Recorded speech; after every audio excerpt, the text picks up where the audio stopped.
Hello everyone, hope you are doing well.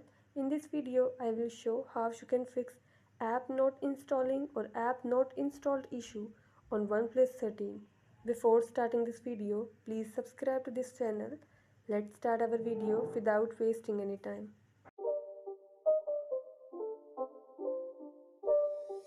It's not a game, it's a rich